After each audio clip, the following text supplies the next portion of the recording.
You're listening to an AppleVis podcast. Hi there, my name is Thomas Domville, also known as Anonymous. In this podcast, I'm going to show you how to enable and disable iCloud Private Relay on iOS. So let me talk about this private relay. What is this iCloud Private Relay? This is a feature that is only available and exclusively for those that have subscribed to an iCloud subscription. So essentially what I've done for 99 cents for US dollars, so it's less than $1, it's about 99 cents. And essentially what this does, it gives me 50 gigs worth of cloud space. You can use this cloud to back up your photos, your text messages, everything you could possibly think of, and push it up into the cloud. So that is kind of out there in a never land, some server out there that contains all your iCloud information. But because I do a monthly subscription to iCloud, you are subscribed to something called the iCloud Plus. And part of the service, you get this iCloud Private Relay. And this gives you additional protection when you use the Safari browser. So if you're a Safari user, then I would highly recommend this a lot. Now, I know a lot of people that use other browsers like Google Chrome, or if they want to use Firefox on your iOS device. I hate to say this, but this only works on Safari. And the other question I get a lot, does this private relay work also system-wide? Meaning that if I have an app open here and there and I surf to a page using that app, does it use this private relay? No, it doesn't. So it only works with Safari. So how does this iCloud Private Relay work? What does it do? How does this work? All right, let's take a step back and explain about a few things. So some elementary things will need to be pointed out to you. So when you visit a site, let's just say you go to applevis.com, for example.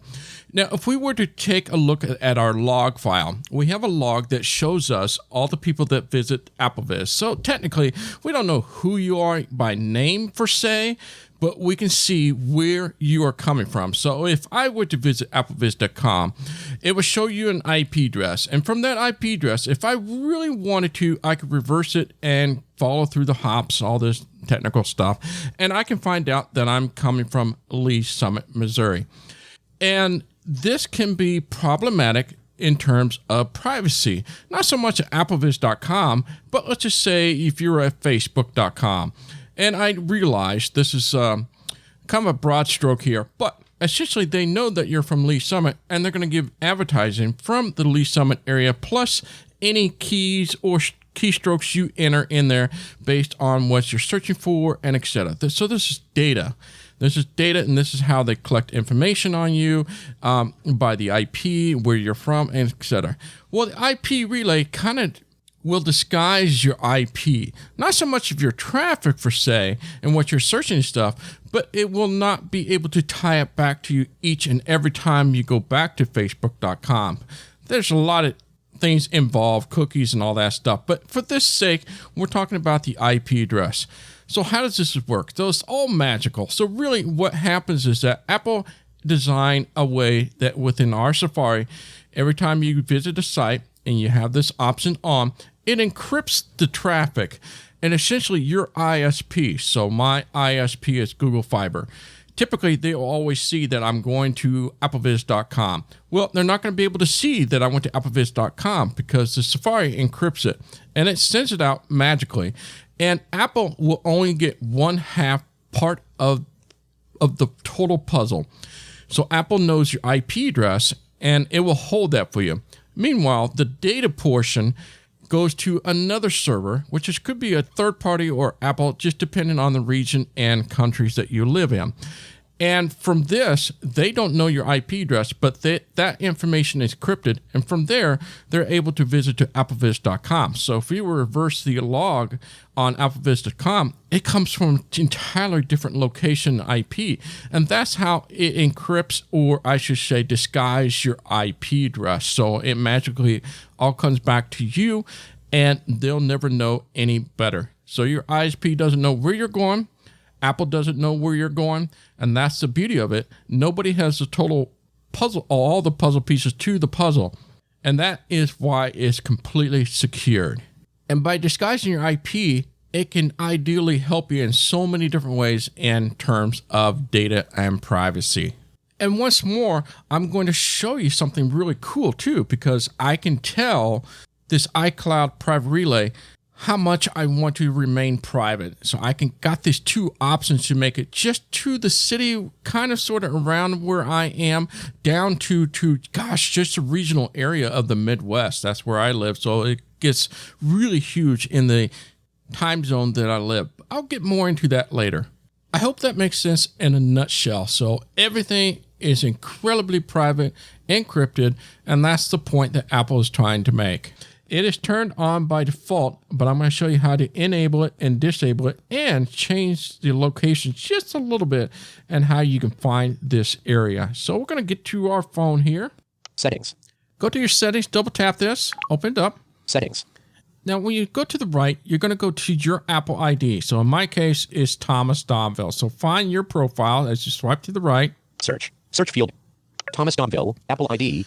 There's me, and that's where we want to go. Double tap this. Edit. And now we're going to go to the right until we get to iCloud. iCloud, 50 gigabytes. Button.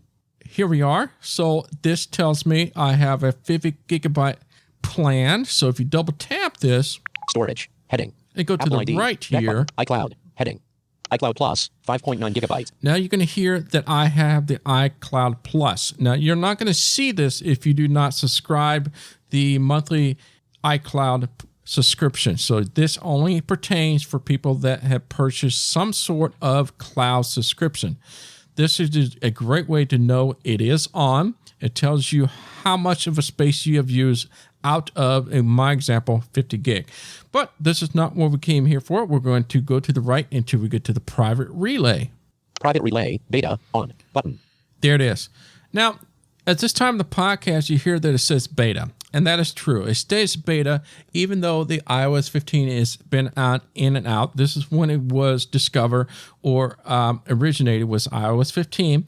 And when I first did this, it's in beta, but at some point in the fall or following next year, that should be out of the beta. But everything in here should pertain the same and not much should have changed. So to go here, now we hear that it's on. Double tap this. Logo other. We're going to go to the right here. iCloud Private Relay keeps your internet activity private. Private Relay hides your IP address and browsing activity in Safari and protects your unencrypted internet traffic so that no one, including Apple, can see both who you are and what sites you're visiting. So that's a pretty short summary of what I explained to you. So this is a great way of doing that. Go to the right here. IP address location, button. Now this is where we can tell the private relay exactly how much protection I want to do. So if you double tap this. Selected. Maintain general location. Maintain the general location. So if you're okay, let's just, for example, like in my case, when I turn this on, I am from Lee Summit, which is the southeast portion of Kansas City. So I have a specific IP address that it pulls from here. But when I have this selected, it shows up somewhere in the Kansas City area. It doesn't tell them it's from Lee Summit, but just kind of a broad area that I'm in this vicinity. And this will work really well. The other option, use country and time zone. Use a country and time zone. So, for example, again, I'm in the Kansas City area, so I'm in what we consider the Midwest. So we have the Central Standard Time. This will get more generic. So all they're going to know is that I'm in the Central Standard Time and I'm in the Midwest. So it's going to go outside of the Kansas City area, somewhere in this portion of the United States. So this is kind of a nice feature too. It just depends how much you want. Yeah, it will make changes, so be very careful what you select. I'm okay in maintaining the area I'm in, so if I'm looking up weather or something that's in this area, I obviously want to keep that information. Otherwise, what's going to happen when you go to a website, it's going to know, well, you're not in Lee Summit, but you're in Kansas City. But I can at least give you a general idea what your forecast, or go to a store or whatever not, and it's in this general area, right? Now, if you go to the country and the time zone, it's not going to know exactly where you're coming from. So you're going to have to specifically tell it, I need to see the weather for Kansas City, Yeah, so that way there's some things you need to think about, and there are some adverse effects. So go to the right here, and it'll explain a little bit more. You can keep using your general IP address location so that websites can provide local content in Safari, or you can choose to use a broader IP address location in your country and time zone.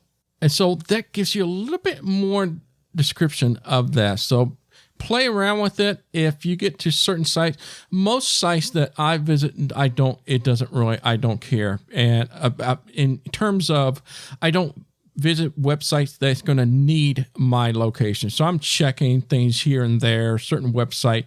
It doesn't matter where I live, but it is nice that it doesn't know who I am and where I'm coming from specifically, so it doesn't give me advertisement and generate information about me. So I keep this at broad. So let's go top left.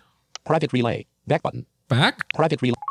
IP address location. Button. Now go to the right. Private relay. Beta. On. Double tap to toggle setting. Pretty self-explanatory. This is where how you enable and disable it. Right now it says in beta. At some point, the beta will be removed. Private relay is currently in beta. Some websites may have issues, like showing content for the wrong region or requiring extra steps to sign in. Learn more. Link. Double and tap if you to want to activate know embedded more link. information about those different locations, that's a good link to go to so it can explain to you what that does and how it can change how you search for things. Now let's head over to Safari and see how protected this is. So I'm going to go to Safari. Safari. And double tap this. Safari. Block. Private browsing mode. I'm on private browsing mode, which shouldn't make any difference for you. So let's find the address bar. Address. Search or enter website. Text field. Address. Text field. One finger double tap to enter this. And what we're going to look for is what's my IP? What's my IP? So essentially what this private relay does is supposed to protect your IP, your original IP, right? So let's go to find the go button. Go. Double tap. Web page loaded. Now, your page may look a little different. I use DuckDuckGo as my search engine. You may be using Google, whatever. That will vary mileage. Let's go to the top here. What's my IP? Text field. And I'm going to go swipe to the right. What is my IP? Quickly see my IP address in my IP location. Heading level 2. Visited. Link. I'm going to go to that one. Double tap that. What is my IP? Quickly see my IP address in my IP location. Now I'll go to the top. Let's see what it says here. Skip to content. In whatismyp.com. Whatismyp.com. Visited. Toggle navigation. My public IPv4 is. Article. Landmark. 185.124.240.170. Link. Copy IPv4. Button. My public IPv6 is. Not detected. My IP location. San Francisco. CAUS. So there you go. So it did a little bit better protection than usual. Now, because in beta, it didn't get my Midwest or the broad area. So this is one of the side effects. Hopefully that at some point now, at one point, I was able to get out of the Kansas City area. So this is a great example of a podcast in beta and for you to hear. And so it completely went to San Francisco. So when I start surfing, they see that address coming from San Francisco. So obviously it's not going to be the local area that I want. So I probably would have to go to a website and enter the address for my area. And that's fine because I still don't know who I am and where I'm at exactly. So this is what the private relay does. It just completely disguises your IP address. And that's one way to test it for yourself. If you turn off the private relay, it should show up your IP address and in your city. So that's a great way of seeing if this is working or not. So this is how to enable and disable iCloud private relay on iOS. My name is Thomas Domville, also known as Anonymous. Until next time, bye-bye. This AppleVis podcast has been brought to you by the community of applevis.com. For the latest in resources and tips and tricks to get you the best experience from your Apple device, visit www.applevis.com.